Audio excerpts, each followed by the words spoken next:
ඔබට සුබ දවසක්. ඔබට සුබ දවසක්. අපි ඉතින් ඉන්නේ හදවතේ තරමක් බරෙන් යාඥා බර සහ රටේ අවශ්‍යතාවය ගැන බැරෑරුම් හැඟීමකින් ඉන්නේ. ඉතින් මේ උදෑසන ලැබුණු දර්ශනයේ ලොකු ධෛර්යයකුත් තිබෙනවා. ඒ වගේම ලොකු වගකීමකුත් තිබෙනවා. ලැබුණු දර්ශනය මේකයි ක්‍රිස්තුස් වහන්සේ ලහියේ එයා මේ චෙෆ් කෙනෙක්ගේ ඇඳුමක් වගේ ඇඳගෙන ඒප්‍රන් එකක් දාගෙන ඉක්මනින් පියාණන් වහන්සේගේ මේසයට අවශ්‍ය දේවල් පිළියෙල කරනවා. ඒක ඉතින් මේ පොළවේ තිබෙන දැන් ඇත්තම එයා පිළියෙල කරපු ඒවා වේටර් වගේ ඇවිල්ලා මේසෙ උඩ තිබෙනවා. ඉතින් මොනවද මේ පිළියෙල කරපු ඒවා?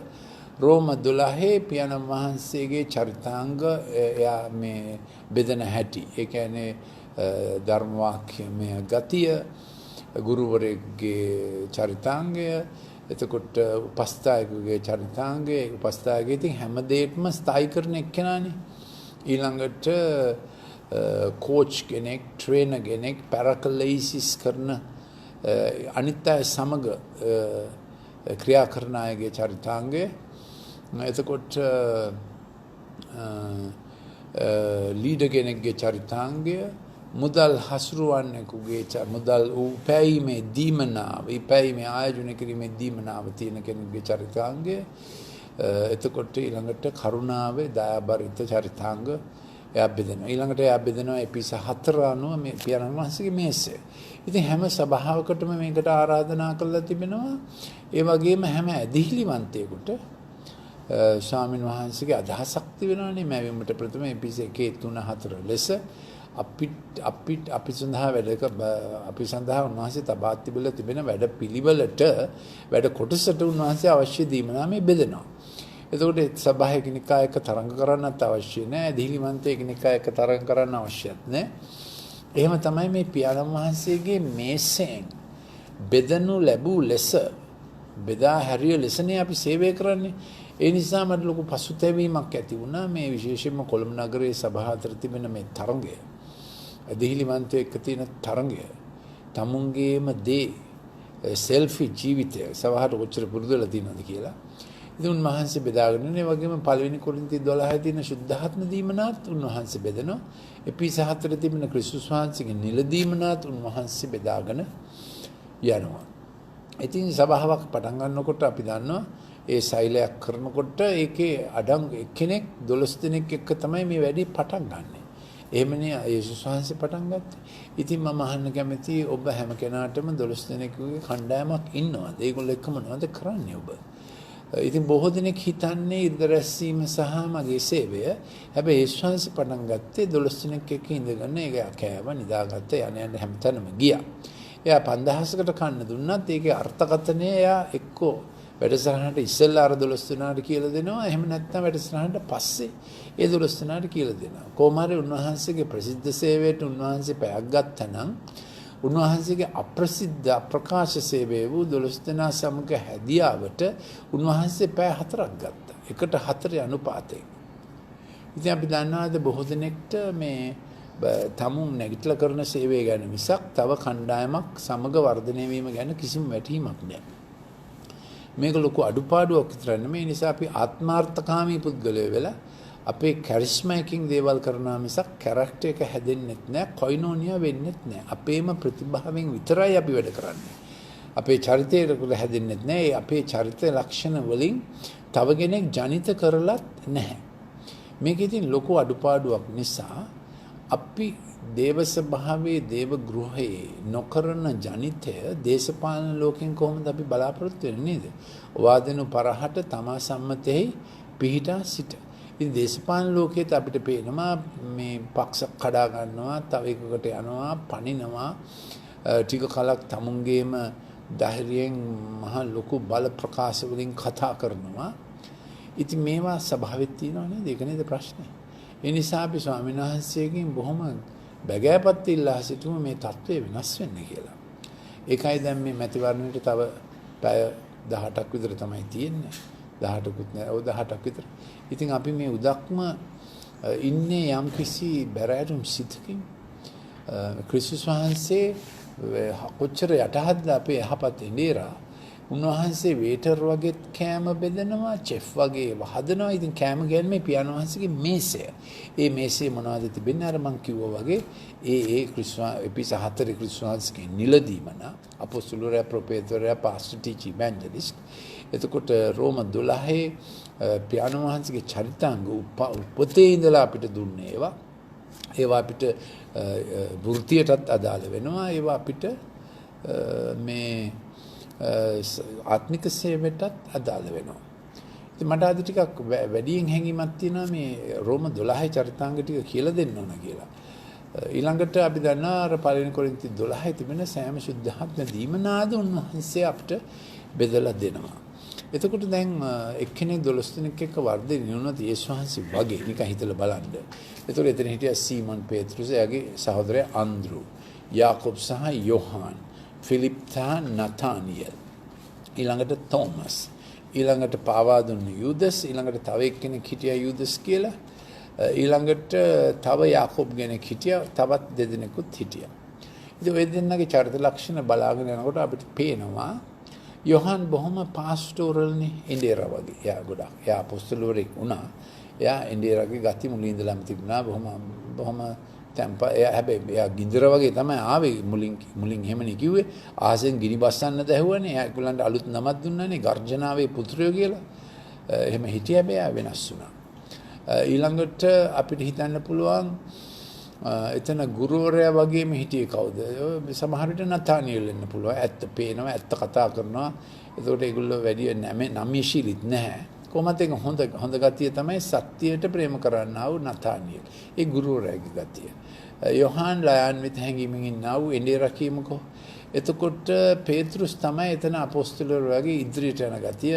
හැබැයි ටිකක් කේන්ති යන ගතිය, නොහොමිනාතෙන්ට හොට දාන ගතිය ඔක්කොම තිබුණා. ඒ ටික ඔක්කොම ඉතින් ඒ ශාන්සික ආශ්‍රේදී ආව ක්‍රමයෙන් හදලා අරගෙන පෙන්තකොස්ත දාසේ මුලින්ම කතා කරේ යානේ. මම කියන්නේ මේකයි. ඉතින් එතකොට කවුද එතන හිටපු උපස්ථායකයා? ඒ 4 දෙනා අතරින් වැඩියෙන්ම පහත් වී නැමී අනිත් අය ගැන සලකන එක්කෙනා කවුද? එක්කෝ අන්ද්‍රු නැත්තම් පිලිප් නේද? දැන් අපි දන්නවා ඒගොල්ලෝ ඔක්කොම අපොස්තලවරු වුණා. මම මේ කියන්නේ පටන් ගත්ත මූලික ස්වභාවය. ඇයි අන්ද්‍රු කිව්වේ එයා අර ළමයා වරගෙන ඇවිල්ලා පිලිප්ට කිව්වා මෙහෙම ළමෙක් ඉන්නවා. එයාට රොටි 5කුයි මාළු 2කුයි තිබෙනවා. ඊළඟට 5000කට කන්න දෙන වෙලාවේ ඒ ශාන්සි පිලිප්ගෙන් ඇහුවා මේගොල්ලන්ට කන්න දෙන්නේ කොහොමද කියලා. ඒ කියන්නේ පිලිප් ඒ වගේ උපස්ථායක කටයුතු බාරව හිටියා වගේනේ පේන්න තියෙන්නේ නේ. ඔව්. ඉතින් කොහොම හරි ඔබ 12 දෙනෙක් හොයාගත්තොත් මේ දිනාගත්තම හොයාගන්නවා කියන්නේ අල්ලපු සබහන් උස්සන් එන්න බෑ වයිට් මෑන් වලින් ගිහිල්ලා ඒක හරියන්නේ නැහැ. ඔබම ධාර්මික ප්‍රේමයෙන් ස්නේහයෙන් හදාගත්තු 12 දෙනා එක්කෙනෙක්කින් පටන් ගන්න ඕන. දැන් ඔබ මේක අහන් ඉන්නකොටම හිතන්න ඕන කවුද මගේ මම දැන් ක්‍රිස්තුස් වහන්සේක ගැලීම ලැබලා අවුරුද්දක් වෙන්න පුළුවන් 5ක් වෙන්න පුළුවන් 10ක් වෙන්න පුළුවන් 15ක් වෙන්න පුළුවන් සමහර අය ගැලීම ලැබලා අවුරුදු 20ක් එක්කෙනෙක්ව උත්පාදනය කළා නැහැ. ක්‍රිස්තුස් වහන්සේ තුල අනිත් අය විවේචනය කරනවා දේශපාලන විවේචනය කරනවා මොකද්ද නේද පොළොව වෙනස් වෙන්න නම් උත්පාදනයක් තියෙන්න ඕන කියලා යසාය 26 කියනවා. උත්පාදනයක් නොවූ කල පොළොව වැසියෝ දුෂ්ටමන්නෝය. මොන උත්පාදනයක්ද? ආත්මික උත්පාදනයක්. යසාය 26 14 ඉඳලා 18ට පොඩ්ඩක් කියව ගන්න ඕන. එතන තියෙනවා මේ ආත්මික උත්පාදනයක් වෙන කල පොළොව වැසියෝ මු르දු වෙනවා. ආත්මික උත්පාදනයක් වෙන්නේ නැති රටේ පොළොව වැසියෝ දුෂ්ට වෙනවා. ඉතින් අපි අහලා තියෙනවා පුරාණ පිබිදී ඒ වල මොකද උනේ යම් කාලයක යම් වකවානුවක මහත් ආත්මික උත්පාදනයක් වෙන්න පටන් ගත්තා. උදාහරණයක් වශයෙන් 1956 කොරියාවට කිව්වේ කොරියාව කියලා. ඒ විතරක් නෙමෙයි ලංකාවේ හැම නරක පැත්තකටම කිව්වේ කොරියාව කියලා. දැන් පරණායේ කතන්දරය අහලා තියෙනවා. මොකද 1956 උතුරු කොරියාවයි දකුණු කොරියාව අතර යුද්ධය නැවතුනකොට දකුණු කොරියාව ප්‍රජාතන්ත්‍රවාදී රටක් ලෙස හිටිය උතුරු කොරියාව කොමියුනිස්ට් රටක් වුණා. ඉතින් එතකොට කොරියාවේ හැමතැනම තිබුණේ මහ කඳු යුද්ධ නිසා විනාශ වෙන දේවල් කඳු ගොඩ ගහලා රබිෂ් හීප්ස් තමයි තිබුණේ කුණු කන්දවල්. ඉතින් ඒ කාලේ පිරමිඩ් රැකියා නැහැ. කාන්තාව ගිහිල්ලා අර මේ කඳු වලින් ඇලුමිනියම් කෑලි, බෙලෙක් කෑලි අර මේවා විකුණලා තමයි ජීවිතේ යට ගහගත්තේ. ඒ වගේ රටක ඒ වගේ කුණු කන්දක් ළඟ සේවය පටන් ගත්තා අපේ ඩොක්ටර් යංගි පෝල්. අපේ පෝල් යංගිචෝ. ඉතින් එයා බොහොම දුප්පත්. එයා ශාරෝගෙන් මැරෙන්න ගියේ. එයාව ස්වාමීන් වහන්සේ සුව කළා සේවය පටන් අරගෙන එයා යාඥා කරලා ක්‍රමයෙන් සභාව වර්ධනය වුණා. එයාගේ සේවය නිසා සහ වෙන ගොඩක් සභාවල සේවය නිසා අපි දන්නවා දකුණු කොරියාව ප්‍රධාන පෙළේ ආර්ථික රටක් වුණා. අවුරුදු 20ක් අපි කියමු අවුරුදු 30ක් වෙන 1980 වෙනකොට දකුණු කොරියාව සෑහෙන ආර්ථිකව ගොඩනැගුණා නේද? 1956 දකුණු කොරියාවේ තිබුණේ රබිෂ් කඳු විතරයි. මොන තරම් ආශ්චර්යද වර්තමාන කාලය. අවුරුදු 24කින්. ඒකට Samsung බ්‍රෑන්ඩ් එක, Hyundai බ්‍රෑන්ඩ් එක දකුණු කොරියාවෙන් එන්නේ. ඉතින් අපිට තේරෙනවා මේ සභාව ජීවත් වෙන්න පටන් ගත්තොත් කොච්චර යහපතක් වේද. අපේ රටෙත් එහෙම උදාහරණයක් තියෙනවා. 1923 වෙනකොට බ්‍රිතාන්‍යයන්ට පාලනය කරන්න බැරි තරම් සිංහල මුස්ලිම් කෝලාහල වැඩි වෙලා තිබුණා. නමුත් 1929 දී සිලෝන් පෙන්ටිකොස්ටල් මිෂන් එක පටන් ගත්තා. 1948 වෙනකොට අවුරුදු 25 ඉතින් බ්‍රිතාන්‍ය ගොඩක් කල් ලංකාව පාලනය කරා. 1948 වෙනකොට ලංකා රුපියල සමානයි ඇමරිකන් ඩොලර් එකකට. කටට කෙලුණා නේද ඒක අහන් ඉන්නකොට. ඒ කියන්නේ රුපියලක් අතේ තිබුණා නම් ඇමරිකන් ඩොලර් එකක්. දැන් කොහොමද තත්ත්වය? ඉතින් මේක හරි කනගාටුදායක තත්ත්වයක්. මේ ගැන අපේ හදවතේ දැවෙන දුකක් ඇති විය යුතුයි. අපේ රට බේරා ගන්න පුළුවන් මෙච්චර සම්පත් තියෙන රටක් නේද? ඒකනේ ක්‍රිස්තු ස්වභාවයේ වගකීම. ඉතින් මගේ මේ පණිවිඩය අද ඔබ වෙලා දකින්න පණිවිඩයක් නෙමෙයි බලාපොරොත්තුවේ පණිවිඩයක්. හැබැයි අභියෝගයක් තිබෙනවා. ඉතින් සමහර අය වර්ග දෙකක් ඉන්නවා අභියෝගයකුත් නැහැ බලාපොරොත්තුකුත් නැහැ. ඒගොල්ලෝ අත්නමාගෙන ඉන්න වෙන දෙයක් වෙච්චාවෙකෝ කියලා. තව කට්ටියක් ඉන්නවා අභියෝගයට සටන් කරනවා බලාපොරොත්තුවක හඬක් නැතුව. එතකොට ඒගොල්ලෝ එන්න එදිරිවාදී වෙනවා, පාරේ ප්‍රොටෙස්ට් කරනවා. ඔව්. ඒක හරියන්නේ නැහැ. තව කට්ටියක් ඉන්නවා බලාපොරොත්තුව කියලා අනාගත වාක්‍ය කිව්වට තුට්ටුවක වැඩක් කරන්නේ නැහැ. ඒගොල්ලන්ට අභියෝගය තේරෙන්නෙම නැහැ. ඒගොල්ලෝ සිහින දකිමින් සිහින කියමින් අනාගත වාක්‍ය කියමින් ඉන්නවා. මුකුත් වෙනස් වෙන්නේ නැහැ. කට දොඩවන එක විතරයි. එතකොට අපිට කියලා තියෙන්නේ අභියෝගය දැකලා බලාපොරොත්තුවේ අභියෝගය සහ අපේක්ෂාව දෙක එකට ක්‍රියා කළ යුතුයි. එහෙම තමයි සභාව පිබිදිලා නැගිට්ටේ ඒ වකවානුවල ඒ රටවල් වල. ඒකට අපි මේ ලෑස්ති වෙන්නේ. අපිට දැන් ඉලෙක්ෂන් එකට තව පැය 18ක් තියෙනවා. එතකොට අපි කියනවා ස්වාමිනේ ඔබ වහන්සේ මේ ලහි චෙෆ් වගේ වේටර් වගේ පියාණන් වහන්සේගේ මේසය පිළියෙල කරලා අපිට ආයෙත් මතක් කරනවා ඔබට අවශ්‍ය සෑම දීමනාවක් දෙන්න මම බැඳී සිටිනවා නේද? ඔබට අවශ්‍ය සෑම ධෛර්යයක් දෙන්න මම බැඳී සිටිනවා නේද? මම සභාවේ හිස නේද? ඉතින් උන්වහන්සේ ඕනෑම දෙයක් කරයි නේද තම සභාව ජීවත් කරවන්න නේද?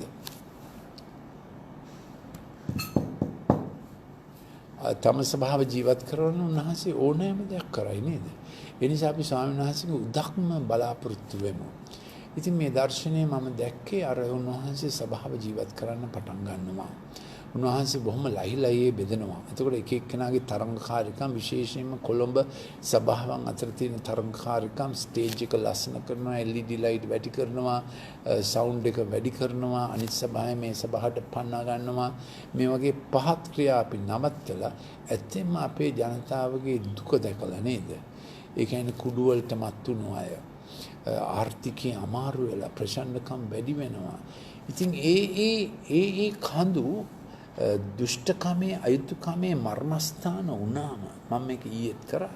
ඒ කඳු වලින් නිකුත් වෙන අයුතුකමේ රැහන් වලින් ජන ජීවිතේ හිර වෙනවා, ගල ග්‍රහණය වෙනවා, හුස්ම ගන්න බැරි වෙනවා. ඒ නිසා ක්‍රිස්තුස් වහන්සේගේ සභාව කළ යුත්තේ ඔවුන් මිදීමේ රැහන් මේකේ බර අරගෙන මේ ජන ජීවිතේ හිර කරන දේවල් වල අභියෝගය අරගෙන මිදීමේ පණිවිඩයක් රටට නිකුත් කරන්න අවශ්‍යයි. එහෙම තමයි රටක් බේරෙන්නේ, රටක් ගැලවෙන්නේ. ඉතින් අපි හැමෝටම දීලා තියෙන මේ එක දීවනා ටිකක් බලන්න යන්නේ. ඉතින් මම කිව්වා අර ඔබ දවස් දෙනා තෝරගෙන යනකොට යේසුස් වහන්සේ වගේ එතන ඉන්නම එඬේර ගතිය ඇති කෙනෙක්. එතන ඉන්නවා ගුරුවර ගතිය ඇති කෙනෙක්. එතන ඉන්නවා එවැන්ජලිස්ට් ගතිය ඇති කෙනෙක්. ඒතර මේ ඇඟිලි තුන වගේ මේ දැක්කම මේ ඇඟිලි තුන. එතකොට මේ දිග ඇඟිල්ල එවැන්ජලිස්ට්වරයා ඇතට යනවා. මේ වෙද ඇඟිල්ල නමන්න අමාරු ඇඟිල්ල එයා බෙද දෙනවා ආත්මෙට ඉඳේර සුල ඇඟිල්ල කනහාරන ඇඟිල්ල. ඒ කියන්නේ ගුරුවරයා කතා කරනකොට මේ කන නෙමෙයි දිව්‍ය මේ ශ්‍රවණය ආත්මික කන ඇරෙනවා. එතකොට ඒ තුනම තියෙන කෙනා තමයි අපොස්තලික ගතිය ඇති කෙනා. ඉතින් සමහර විට ඔබගේම ඔබම උත්පාදනය කරලා ඔබම ශික්ෂණය කරපු 12 දෙනාගෙන් එක්කෙනෙක් ඔබට වඩා ගොඩක් මෙහෙවර කරන කෙනෙක් වෙන්න පුළුවන්. ඒක බලාපොරොත්තු වෙන්න ඕන නේද? නමුත් ඔහු ඔබට බොහොම ලැබිව ඉඳී ජීවිත කාලයක්. බානබස් සහ පාවුල්. සාවුල්නේ ආයේ කාලේ. ඉතින් දෙන්න ගැලුණාට පස්සේ සාවුල් ගැලුණාට පස්සේ උන් එකට සේවය කරා අන්තිෝකේ. කාලයක් යනකොට බානබස්ට තේරුණා සාවුල්ගේ දීමනාව බොහොම ප්‍රබලයි. දෙන්න ක්‍රියා 13 ශුද්ධාත්ම වහන්සේ කතා කරා. එතන තව ප්‍රොෆෙට්වරුත් හිටියා ගුරුවරුත් හිටියා කියලා තිබුණා. නමුත් එතන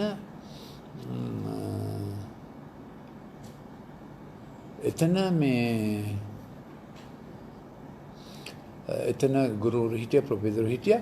තාම අලුත් අපොස්තලවරයෙක් එතන පෙනෙන්න හිටියේ නැහැ. සමහරට බානබස් දැනගෙන හිටියද දන්නේ නැහැ පවුල් තමයි අපොස්තලවරයා වෙන්න යන්නේ කියලා. කොහොම හරි ක්‍රමයෙන් බානබස්ගේ සේවය අභිබවා පවුල්ගේ සේවය වැඩි වෙනකොට දෙන්නම පාස්ටර් හැටියට තමයි හිටියේ අන්තිෝක සභාවේ. අන්තිෝක සභාව තමයි පළවෙනි වරට ක්‍රිස්ටියන්ස්ලා කියලා කිව්වේ මිනිස්සුන්ට. ක්‍රිස්තියානි කියලා කිව්වේ. ඉතින් පවුල් අපොස්තල ලෙස තේරීපත් වුණා. මොකද ඔහුට ගුරුවර දීමනාව තියෙනවා, ඉන්දියර දීමනාව තියෙනවා, එවැන්ජලිස්ට් දීමනාව තියෙනවා. ඒ වගේම මේ ප්‍රොෆෙට් කියන්නේ දැන් වහන්සේගේ නාමයෙන් කතා කරන කෙනා. අපොස්තල් කියන්නේ ප්‍රොෆෙට් මේ අපොස්තලවරයා කියන්නේ අනිත් හැම දීමනාවක්ම එයාට තියෙනවා. එයාට හැම දීමනාවක්ම ටච් කරන්න පුළුවන්. මොකද අපේ අතේ මේ මහපට ඇඟිල්ල වගේ තමයි අපොස්තලවරයා. හැම ප්‍රොෆෙටරයා ඉන්දියර ගුරුවර මේ ඉන්දියර එවැන්ජලිස්ට්වරයා ගුරුවරයා හැමෝටම යාට අත ගහලා උපකාරයක් කරන්න පුළුවන්. ඉතින් ඔබේ 12 දෙනා ගැන හිතනවාද පොඩ්ඩක්? ඒ කියන්නේ ඉස්කෝලේ යන යාළුවෙක් වෙන්න පුළුවන්, අසල්වාසියෙක් වෙන්න පුළුවන්. මම මේ කියන්නේ ගැලවීමට ගෙනෙන පිණිස. සමහර විට ඔබ දැනටම ගැලවීමට ගෙනලා ඇති. එතකොට අපිට තේරෙනවා ක්‍රිස්තුස් වහන්සේගේ කණ්ඩායමෙත් එක ගති ඇති අය හිටියා. ඔබගේ කණ්ඩායමෙත් එහෙම ගති අය ඉඳී. ඉතින් මේ 12 දෙනා තව 12 දෙනෙක්ව ගෙනාව කියමු. එතකොට 144ක් වෙනවා. දැන් බහරයවොත් ගැලවුණොත් මේක 288ක් වෙනවා. එතනම ලොකු සභාවක් නේද? ඉතින් අපේ අදහස 12 දෙනෙක්ගෙන් පටන් ගත්තොත් ඒ 12 තව 12ක් ගැලවීමට ගෙනාවොත් 288ක් වෙනකොට ඉතින් ළමයිනුත් ඉන්නවනේ. දෙක බැගින් ළමයි හිටියත් නේද? එතකොට කීයක් වෙනවද? 560 ගාණක් වෙනව නේද? ඒ නිසා ඒ වෙනකොට ඒක ඇත්තම ලොකු වැඩි. එතකොට එක තැනක ගැද වෙන කට්ටිය 350 වෙනකොට අපි හිතන්න ඕන තව ප්‍රදේශයකට මේගොල්ලන්ගෙන් සෑහෙන කොටසක් පැල කරලා මේක ප්‍රසව වේදනාවේ උත්පාදනයක් නේ. තව තැනක තිමිරි ගයක් හදන්න ඕන. සභාව කියන්නේ තිමිරි ගයක්. සභාව කියන්නේ උත්පාදනය කරන තැනක් නේද? දරු උත්පාදනය වෙන තැනක්. ඉතින් ඉස්පිරිතාලේ ලේබර් රූම් එකකට ගිහිල්ලා තිබෙනවා නම් ඒක වේදනාවේ හඬ ඇහෙන තැනක්, බලාපොරොත්තුවේ සිනහව ඇහෙන තැනක්, උත්සාහය ඔක්කොම තියෙන තැනක් සභාව කියන්නේ. එතකොට අපිට තේරෙනවා මේ එක තැනකට 350ට වඩා රැස් වුණොත් ඒක සභාවක් වෙන්නේ නැහැ. ඒක ගාලගෝට්ටියක් වෙනවා. ගෝල ගාට්ටියකුත් වෙනවා. ඒකයි සභාවේ ප්‍රශ්නය. එකිනෙකා හඳුනන්නේ නැහැ. මේක කෝපරේට් එක්සර්සයිස් එකක් වෙනවා. බලය පෙන්වන්න හදනවා, සෙනඟ පෙන්වන්න හදනවා. එහෙම නෙමෙයි. සභාව කියන්නේ පවුලක්. ඒකයි මේ කොයිනෝනිය අත්‍යවශ්‍යයි. සහභාගීකම අත්‍යවශ්‍යයි. ඉතින් මේ ස්වාමීන් වහන්සේ මේවා තමයි බෙදා හිටියේ. ඉතින් එක තැනක සභාව 300ක් වෙනකොට ඒකෙන් කොටසක් ගිහිල්ලා 350ක් කියන කොටසක් ගිහිල්ලා තව තැනක තිබිරි ගයක් ඇති කරන්න ඕන. මේක දරුවෝ උත්පාදනය කරනවා වගේ සංයමයක් සිතා සංවේදී දෙයක්. මේක මාකටිං එක්සර්සයිස් එකක් නෙවෙයි. ක්‍රියාපොතේ දෙවැනි පරිච්ඡේදයේ 47 වෙනි පදයේ කියනවා ගැලවෙන්නා වූ අය ස්වාමින් වහන්සේ දිනපතා සභාවට එක්කහු කරා. ගැලුණු අය නෙමෙයි ගැලවෙන්නා වූ අය. ක්‍රියා දෙකේ මේ සභාවේ එක්සර්සයිස් එක අපිට පේන්න තිබෙනවා. ක්‍රියා දෙකේ සභාවේ අභ්‍යාසය පළවෙනි ක්‍රිස්තු සභාවේ තිබෙන අභ්‍යාසය 2:42 ඔහු ප්‍රේති සභාවේ කොයිනෝනියා වලට මොනවද මේ ශාන්ස් මේ බෙද හිටියේ. ඒ කියන්නේ උන්වහන්සේ චෙෆ් වගේ හදනවා. වේට වගේ කොච්චර යටහා 16ක් අපේ ක්‍රිස්තුස් වහන්සේ නේද. අපි හැමෝටම උන්වහන්සේ උපස්ථාන කරනවානේ. ඒ නිසා සභාවේ මූලික ස්වરૂපය 16ගේ ස්වરૂපය. අපේ නගරයට උපස්ථාන කිරීම, අපේ දේශපාලකයන්ට උපස්ථාන කිරීම, අපේ පොලිසියට උපස්ථාන කිරීම, අපේ හිරගෙදරට උපස්ථාන කිරීම. ඒතකොට සභාවේ ප්‍රතිරූපය සම්පූර්ණයෙන්ම ක්‍රිස්තු රූපයට වෙනස් විය යුතුයි. අපි ඉන්නේ උපස්ථානය කරන්න. ස්ථායක කියන්නේ මේ සපයන්නා කියන අදහස, සම්පාදනය කරන්නා කියන අදහස. උපස්ථාය කියන්නේ යම් දෙයක් හොඳට වීමට ඉන්ෆ්‍රාස්ට්‍රක්චර් එක කරන්න අපි ලෑස්ති. සභාවේ වගකීම ඒකයි. කෙලින් කතා කරන්න ඕන වෙලාවකුත් තියෙනවා. පුල්පිට් එකේ ඉඳන් කතා කරන්න ඕන වෙලාවකුත් තියෙනවා. ඒක ඉතින් පැයයිනේ නේද? අනිත් ඉඳගෙන පාද සෝදන්නක් මෙන්න දෙහිලිමන්තයන්ගේ පාද සෝදන්නක් මෙන්න නගරේ සේවය කරනාගේ පාද සෝදන්නක් මෙන්න සභාව විතර ගන්න ඕන. සභාව තමයි නගරේට තියෙන දොරටු කියලානේ. එහෙම තමයි අපි හිතන්නේ. එහෙම තමයි අපි හිතන්න ඕනේ. සභාව සමකරයි කීම අර යෙරුසලමේ දොරටු 12ට හැමතිස්සෙම සේවය කිරීමට දොරටු විවෘතව තිබේ.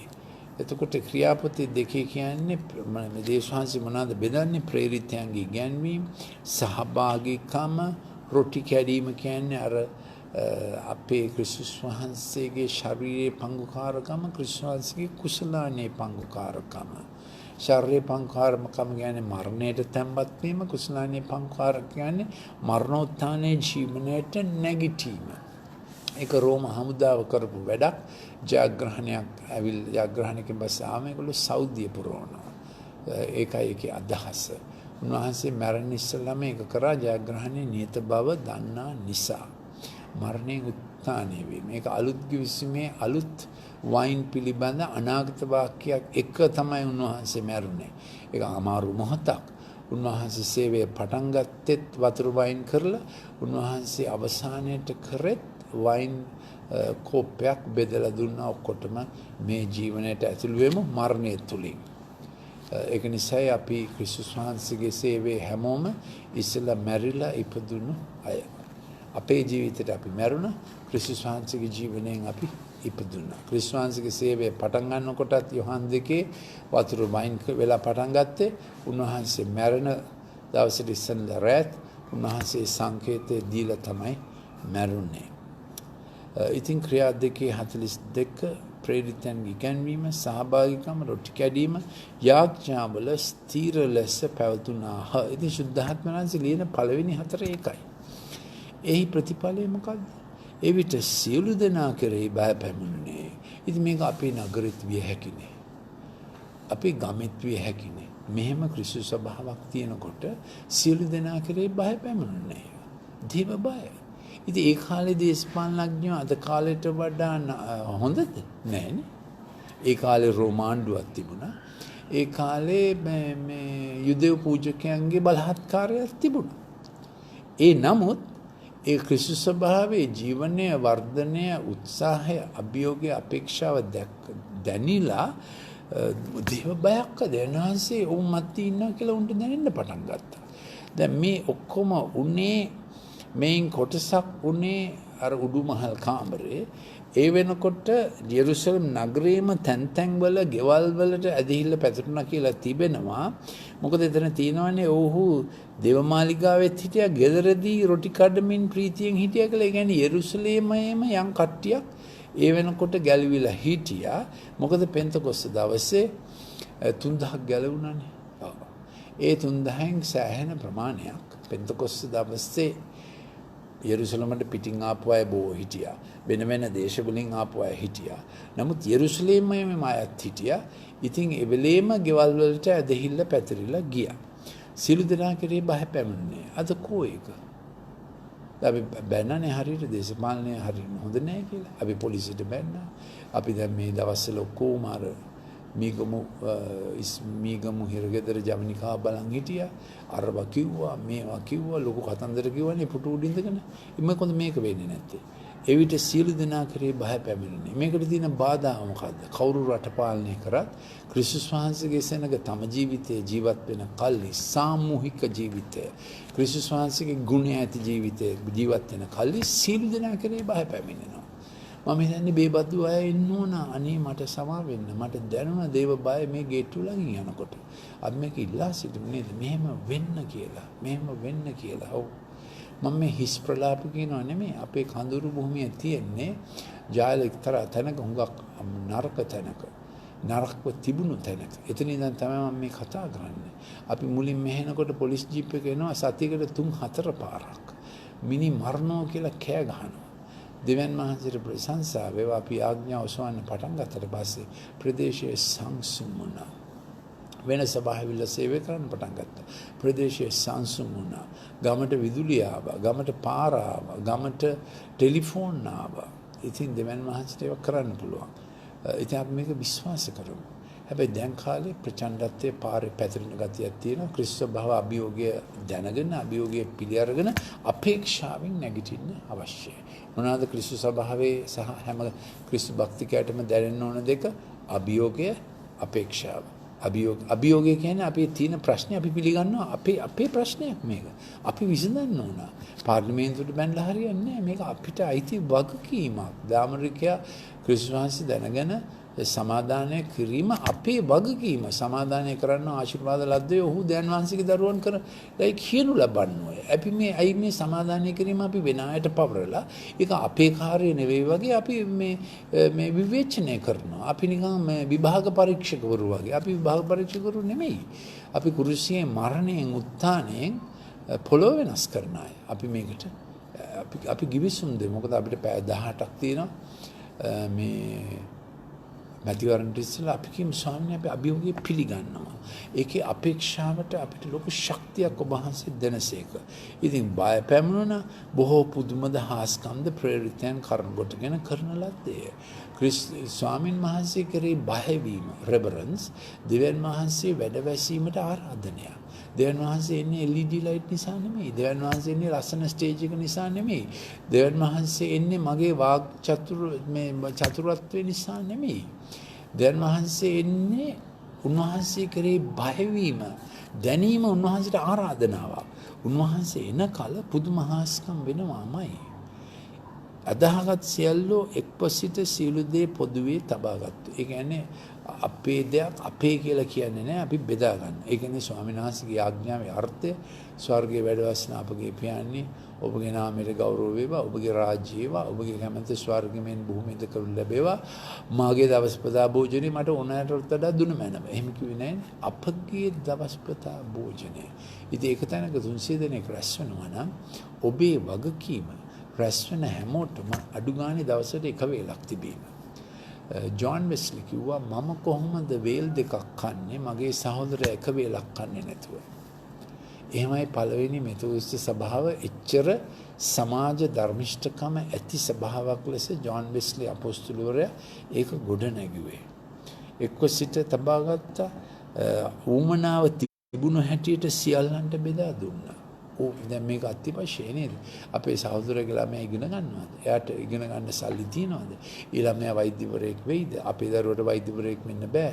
ඉතින් ඒ ළමයාට අපි A level tuition වලට සල්ලි දෙමුද නේද? එහෙම නේද අපි මේ වගන්ති ඉෂ්ට කරන්නේ.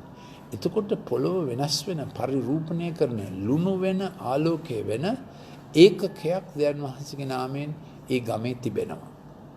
අඩුම ගානේ ඒ AGA ඩිවිෂන් එකේ තිබෙනවා. ක්‍රිස්තුස් වහන්සේගේ ස්වරූපය කුමක්ද ඔවුන් ප්‍රකාශ කරනවා. තවද ඔහු දැන් මේ ප්‍රැක්ටිකල් ප්‍රැක්ටිස් එක ප්‍රායෝගිකව කොහොමද දුන්නේ? ඔහු දවසින් දවස නොකඩවා එක්සිට දේවමාලිගාවේ හිටියා. ගෙදරදී රොටි කඩමින් ඒ ගෙවල් වල රැස් වුණා. ප්‍රීතියෙන් අවංක සිතින් කෑම කමින් දැන් වහන්සේට ස්තුති ප්‍රශංසා කරමින්. එතකොට මේක දැනෙන්න පටන් ගත්ත එළියට සෙනඟට ප්‍රිය උපදන ලෙස. හැමෝටම තේරුණා මේක අපිත් එක්ක අහුව යුතු දෙයක් නේ. ක්‍රියා කරමින් පසු වුණාය. ස්වාමින් වහන්සේ වනාහි ගැලවෙන්නා වූ අය, අනිත් ස්වභාවය ගැලවුණා වූ අය නෙමෙයි, ගැලවෙන්නා වූ අය දවස්පතා උන්ට එක්කලසේක. අපි මේකට ලෑස්ති වුණේ අභියෝගය, අපේක්ෂාව, අභිෂේකය. මේ තුනෙන් රටක් වෙනස් කරන්න පුළුවන්. ක්‍රිස්තුස් වහන්සේ නිසා. ස්වාමීන් වහන්සේ ඔබට ආශිර්වාද කරන සේක්වා.